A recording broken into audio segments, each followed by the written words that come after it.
Since most of the purpose of these videos is to catalog my books,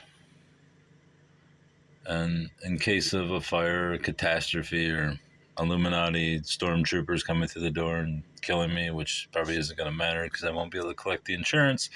But since that's one of my purposes, main reasons for doing this, I will go with my probably most valuable collection, which is the Robert Robinson Jeffers collection. Just because Jeffers is fairly valuable. Most of his volumes are. Obviously, I don't think I have many. I don't think I have any signed editions, and I don't have many true first, but most Jeffers is highly collectible. Be Angry at the Sun and other poems by Robinson Jeffers. William Webb, Cascade Lake, Locks, Oregon.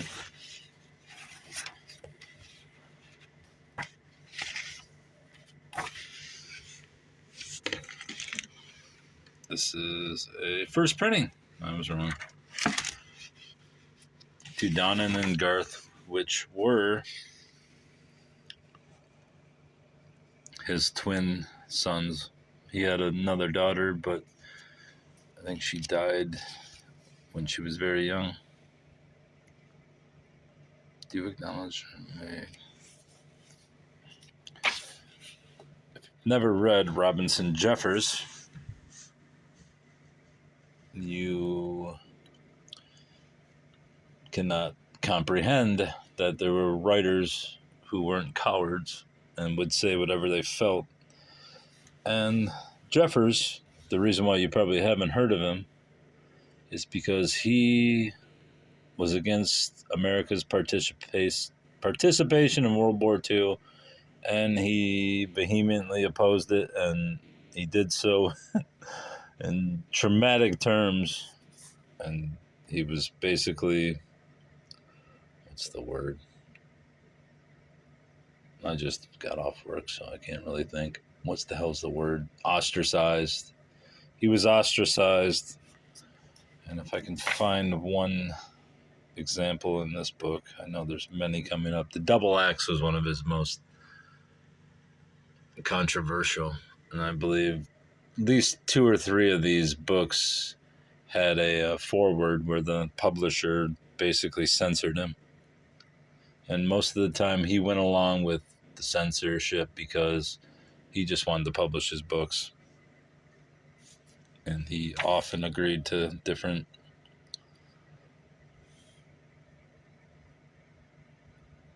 editors suggested changes, but not always. The Day is a Poem, 126. I believe this one mentions Hitler. And this totally would get him canceled in today's age. You'll see the line when I come to it.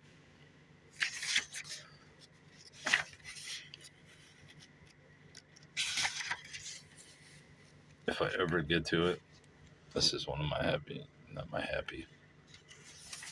my favorites. Hell is it? The Day is a Poem. September 19th, 1939. This morning Hitler spoke in Danzig. We heard his voice. A man of genius. Isn't that the Nick Fuentes line right there? Or Kanye West.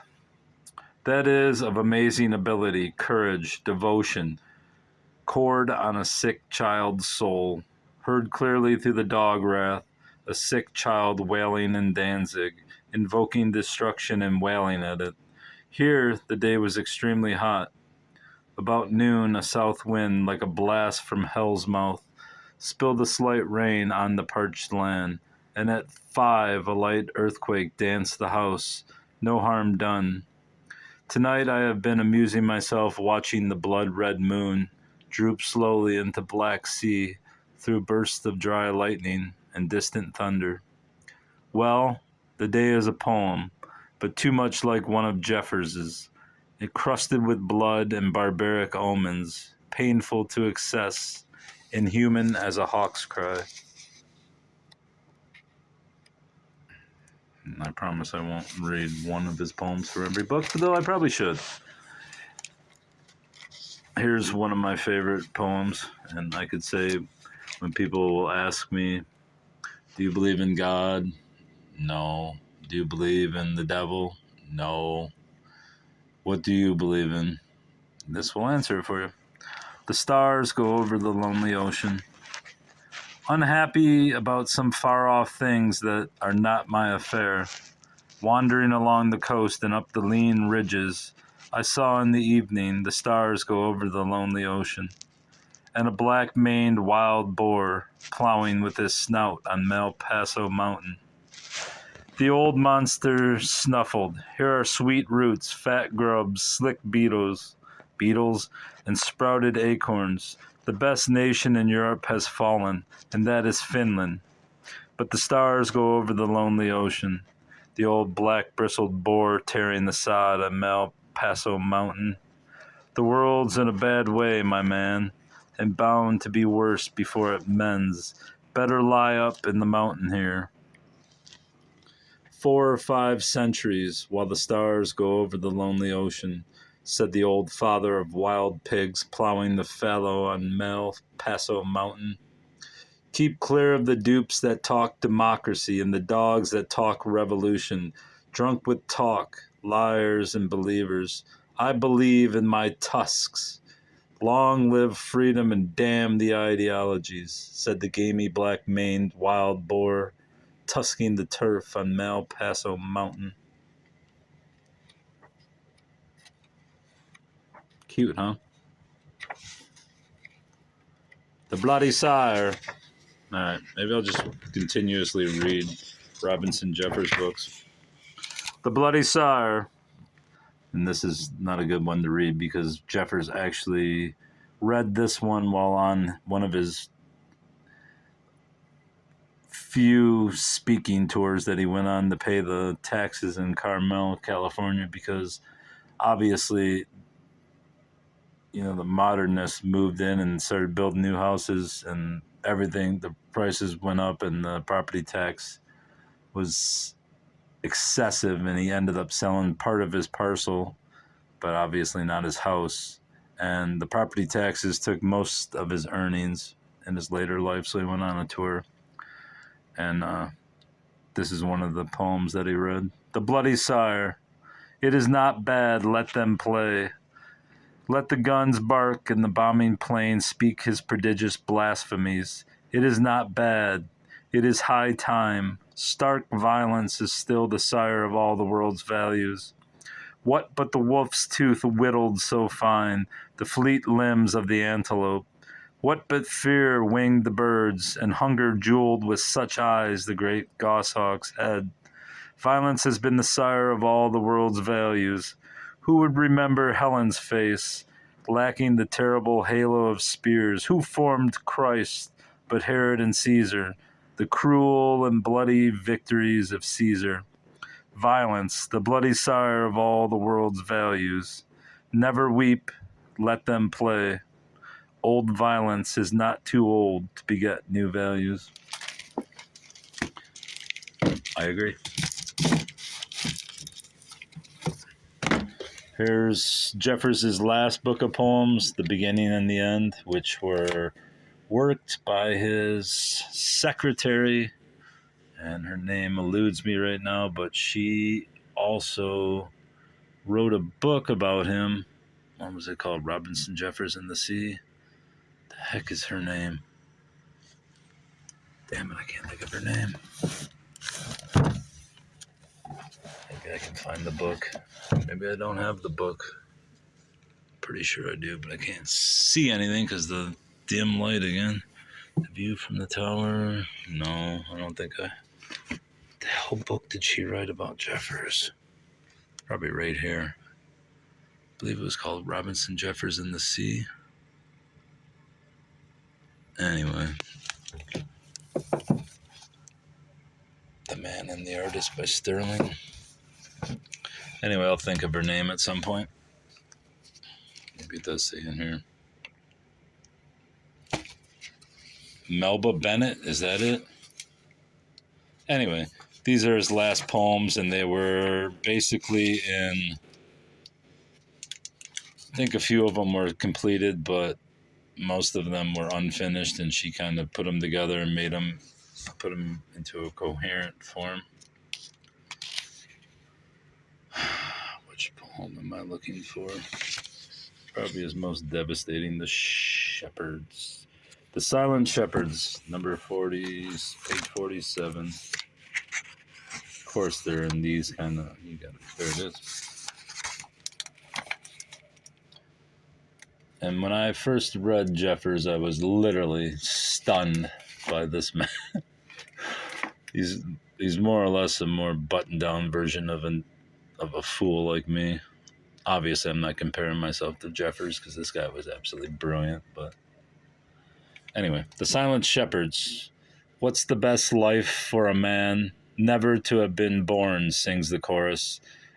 And the next best is to die young. I saw the Sibyl in Kumai hung in her cage over the public street. What do you want, Sibyl? I want to die. Epithanian, I don't know how to say it. Epithanian Thelo. You have got what you wish, but I meant life, not death. What's the best life for a man? To ride in the wind, to ride horses and herd cattle in solitary places above the ocean, on the beautiful mountain, and come home hungry in the evening and eat and sleep. He will live in the wild wind and quick rain. He will not ruin his eyes with reading, nor think too much. However, we must have philosophers. I will have shepherds for my philosophers, tall, dreary men lying on the hills all night, watching the stars. Let their dogs watch the sheep.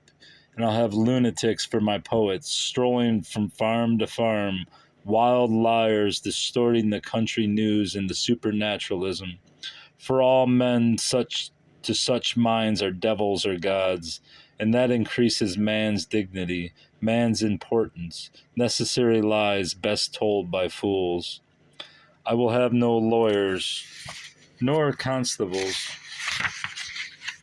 Each man guard his own goods. There will be manslaughter, but no more wars, no more mass sacrifice, nor I'll have no doctors except old women gathering herbs on the mountain. Let each have her sack of opium to ease the death pains. That would be a good world, free and outdoors. But the vast hungry spirit of the time cries to his chosen that there is nothing good except discovery, experiment, and experience, and discovery. To look truth in the eyes, to strip truth naked. Let our dogs do our living for us, but man discover. It is a fine ambition, but the wrong tools. Science and mathematics run parallel to reality. They symbolize it, they squint at it, they never touch it. Consider what an explosion would rock the bones of men into little white fragments and unsky the world if any mind should for a moment touch truth. This guy was goddamn brilliant. The fact that he has been ostracized and called a didactic poet is just a shame. I mean, when you look at these academic fucking hacks, just like a fucking Billy Collins. My God. My mother was walking and she had her purse. Who gives a fuck? If you can't write something which is permanent and isn't just some flighty little what's that word? Just a flighty little catchy little sentimental piece. I mean, that's not poetry. That's fucking Hallmark greeting card. Anyway.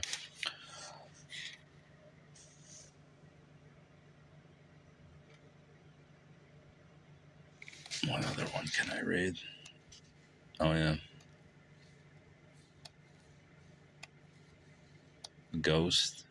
That one was featured on, what's that show? It's Zach Bagans. Yeah, fucking Zach Bagans. Zach Bagans read it. My God. I mean, he didn't do too bad, but Jesus Christ, Zach, you're picking up strippers and basically the hookers, and then you're reading Robinson Jeffers. Come on, just stop. Just stop. Come on, stop with that. Just stop. Where the hell is this poem? It's really short, and it's dreadful, and it is appropriate. That's why I'm looking for it. I'll look for it for about tear life to pieces. No. All right, I'm almost done. Oh, this is another good one. This isn't the one I wanted, but this will suffice before I move on. Believe history. I think we are the apes' children, but believe history. We are the devils. The fire deaths, the flaying alive, the blinding with hot iron, the crucifixions, the castrations, the famous murder of a king of England by hot iron forced through the anus to burn the bowels, and men outside the 10-foot dungeon wall could hear him howling. Through such violence, such horrors we have come and survived time. It came from the devil and will go to the devil, the old Norman said. But those were the violences of youth. We are not returned to that point. These are the grim and weeping horrors of old age. I'll try to find this one about the Boer War, but I probably won't. It's called The End of the World, and I don't see it.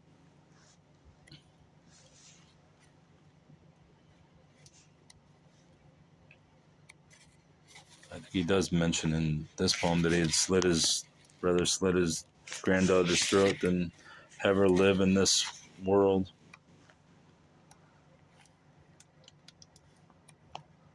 No, I ain't gonna find it. Oh well, I tried. Alright, that fucker ain't going in there. Californians by Robinson Jeffers. I got this book very cheap from a online dealer in Ann Arbor, which is kind of shocking, but I've got it for literally 15 or 20 bucks, and the book's probably worth 100. This is the 1916 first edition Macmillan. The poems aren't very good, but I mean, obviously this is a great collector's book. I'm already 17 minutes in here. Don't worry, there's some paperbacks up here that I won't mess with. All right, that's a really valuable book, but Cawdor by Robinson Jeffers.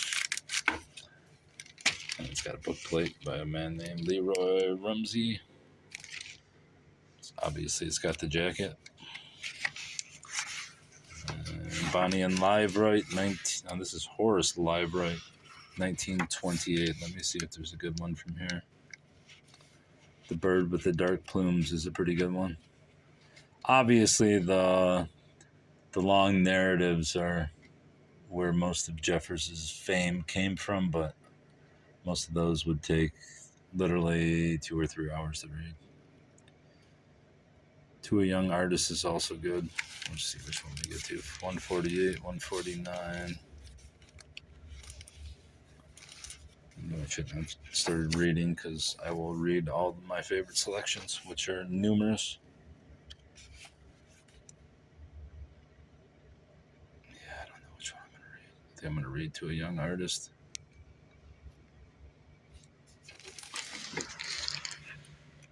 It is good for strength not to be merciful to its own weakness. Good for the deep urn to run over. Good to explore the peaks and the deeps. Who can endure it? Good to be hurt who can be healed afterward. But you that have whetted consciousness too bitter an edge, too keenly daring, so that the color of a leaf can make you tremble, and your own thoughts like harriers tear the live mind. Were your bones mountains, your blood rivers to endure it? And all that labor of discipline labors to death. The light is exquisite, pain is more present. You have sold the armor, you have bought shining with burning. One should be stronger than strength to fight Bearsark in the stabbing field, in the rage of the stars. I tell you, unconsciousness is the treasure, the tower, the fortress. referred to that one may live anything. The temple and the tower, poor dancer on the flints and shards in the temple porches. Turn home.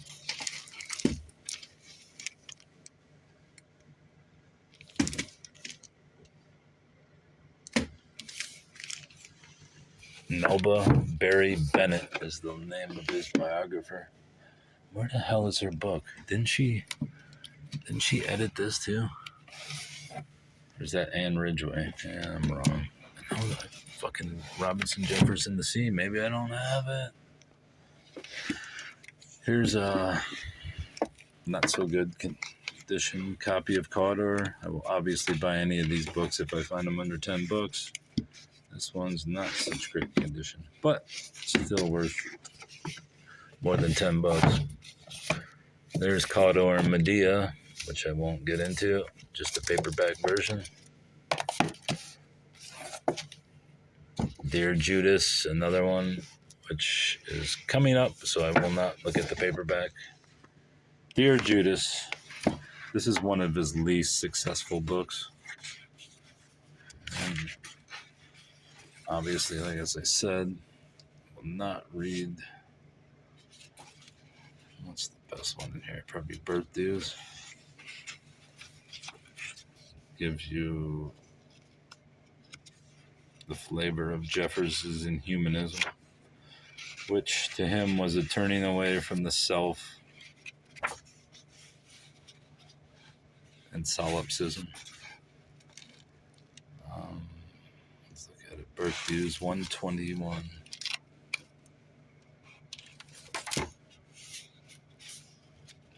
These pages. Why the hell? No, let's see. Fucking pages are impossible to handle. Birth Dues.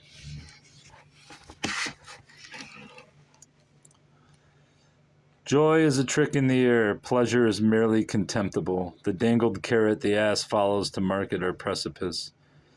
But limitary pain, the rock under the tower and the hewn coping that takes thunder at the head of the turret, terrible and real. Therefore, a mindless dervish carving himself with knives will seem to have conquered the world. The world's God is treacherous and full of unreason, a torturer, but also the only fountain, or the only foundation, and the only fountain. Who fights him eats his own flesh and perishes of hunger. Who hides in the grave to escape him is dead. Who enters the Indian recession to escape him is dead. Who falls in love with the God is washed clean of death desired and of death dreaded. He has joy, but joy is a trick in the air, and pleasure, but pleasure is contemptible. And peace is based on solider than pain. He has broken boundaries a little, and that will estrange him. He is monstrous, but not to the measure of the God. But I, having told you, however, I suppose that few in the world have energy to hear effectively, have paid my birth dues, am quits with the people. Bravo. The Double Axe. This is Jeffers' most condemning book. Princeton Antique Bookfinders. Come on. This is when he attacks World War II, our participation in it. What's this shirt? Black.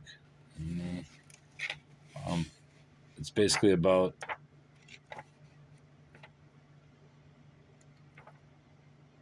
a boy that goes off. Well, he's not a boy. He's probably 18, 19, 20. He goes off to war, and he comes back a zombie. And then he finds out that his friend is banging his mother. Almost every one of these long narratives by Jeffers deals with incest and murder, familial murder, and they're all metaphors for solipsism.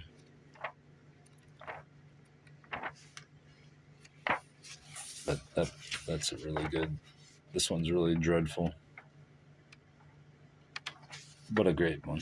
All right, what's the short poem we'll pick? Not going to be able to get many books in there doing this. Let's find one that shows why he was ostracized. Oh my God. I would prefer to avoid the war ones. I'll just go with, where was that? We Are Those People. That one's a pretty bad one. I mean, bad as in just killer. We are those people. I have abhorred the wars and despised the liars, laughed at the frightened and forecast victory, never one moment's doubt. But now, not far over the backs of some crawling years, the next great war's column of dust and fire writhes up the sides of the sky.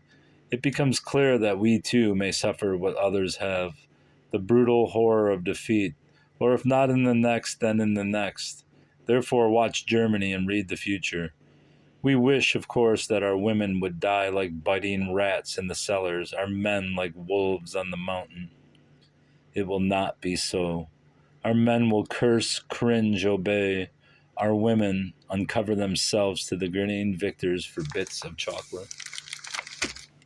When Jeffers wasn't exactly a people person, but they say he was actually a very nice man, very soft-spoken and quiet. You'd never know it by these poems.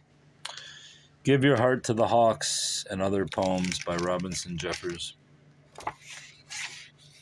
This is one of his great titles, Give Your Heart to the Hawks. There was a Western which used the same name. I had it at some point. I think I sold it. Maybe not. Let's see which one's from this one. It's really good. Shane O'Neill's Cairn's pretty good. Shakespeare's Grave, The Dead to Clemenceau, No Resurrection. I'm going to go with Shane O'Neill's Cairn. One of his nicer poems. It includes his wife.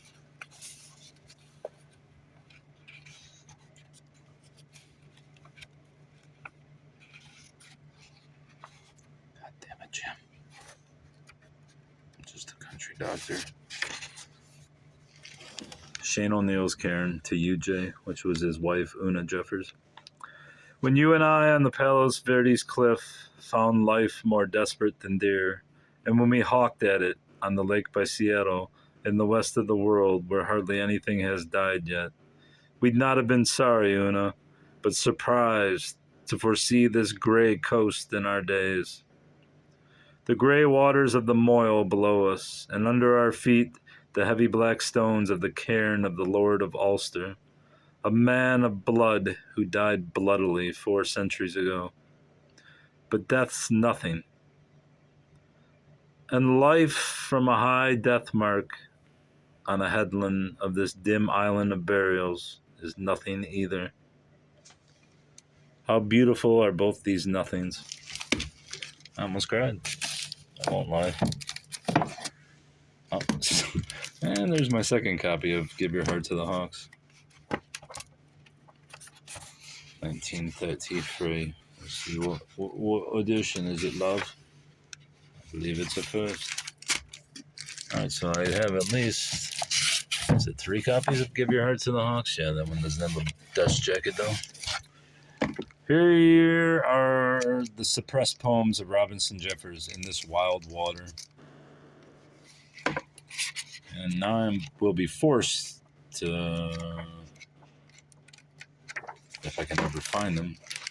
Mostly this book is just the corrections, but I think there's actual presentation of the poems, but maybe I'm wrong. Oh, I see what they do.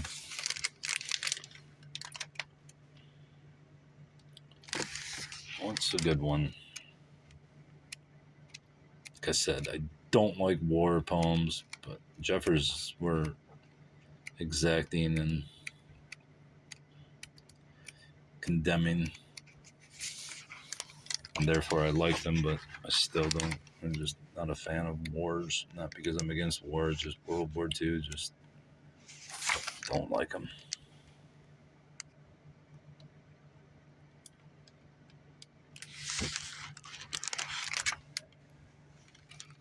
Oh, here we go. This is just an example why Jeffers was ostracized.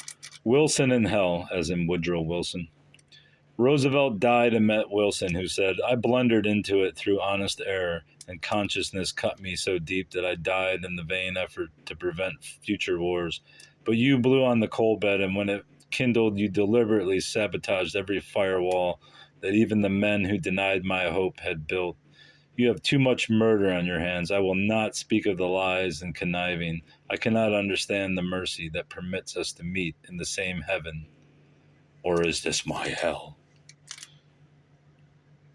Yeah, he openly called Roosevelt a cripple, which obviously is kind of taking it too far, but I don't think Jeffers gave two fucks. Roan Stallion is one of his most famous poems. It's what sent his career into a new trajectory. This is only a 6 printing.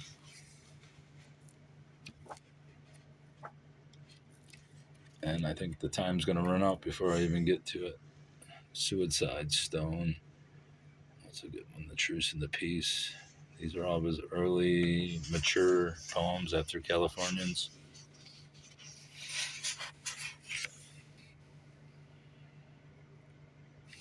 Woodrow Wilson, Joy, Autumn Evening, Shine, Perishing Republic, Granite Fog, Birds, Night. Night's a really good poem, too. What do we want? Natural music. To the House, to the Stone Cutters. Suicide Stone. 249. 250. Should not be opening this book like this. What the fuck is this? Is this a newspaper article? Yeah, it is. I think I'm gonna skip the poem and just end this now. Oh, fucking, you bent the fuck out of it, you dullard.